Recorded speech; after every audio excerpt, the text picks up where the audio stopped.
Welcome to MMC news.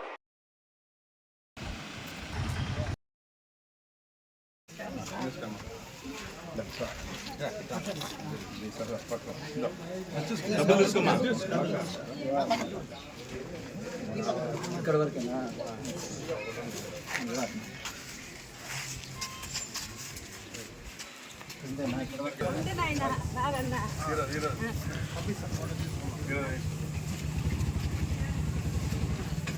Light అలగలేదు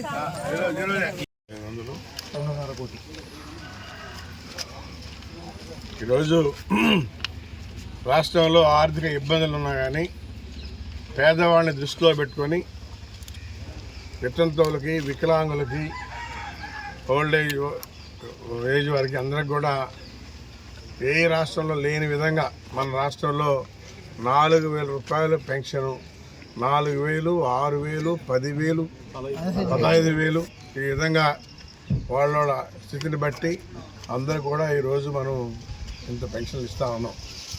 ప్రతి నెల 275 కోట్లు, సంవత్సరానికి 3,300 కోట్లు. ఈ మన వెంకటగిరిలోనే 5,800 మందికి 2,50,00,000 ప్రతి నెల ఇస్తూ ఉన్నాం. అంటే ప్రభుత్వంలో ఎన్ని ఇబ్బందులు ఉన్నా కానీ పేదవాళ్ళని దృష్టిలో పెట్టుకొని చంద్రబాబు నాయుడు ఏ రాష్ట్రంలో లేని విధంగా ఈరోజు మన రాష్ట్రంలో పెన్షన్లు ఇచ్చి అందరిని ఆదుకుంటున్నా ఉంటే అది తెలుగుదేశం ఉన్నటువంటి గొప్పతనం.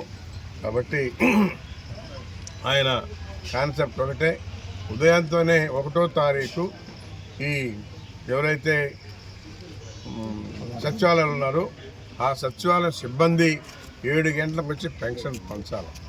వాళ్ళ పని నెలలో ఒక్కరోజు మాత్రమే, ఉదయంతోనే 7 గంటల నుంచి స్టార్ట్ చేసి సాయంత్రానికి కంప్లీట్ చేస్తారు. దానికి కూడా వాళ్ళు ఈరోజు మరి పాల్గొనకుండా ఏదో స్ట్రైక్ చేయాలని చెప్పి వాళ్ళు పెన్షన్ పంచి తర్వాత ఏదన్నా చేసినా ఇబ్బందులే ఎదురు చూస్తూ ఉంటారు. ఈరోజు మరి చూస్తూ ఉంటే ప్రతి వార్డులో కూడా ముసలి వాళ్ళందరూ కూడా పెన్షన్ ఇస్తారని చెప్పి ఎదురు చూస్తూ ఉన్నారు. వీళ్ళు చేసిన పద్ధతి మంచిది కాదు.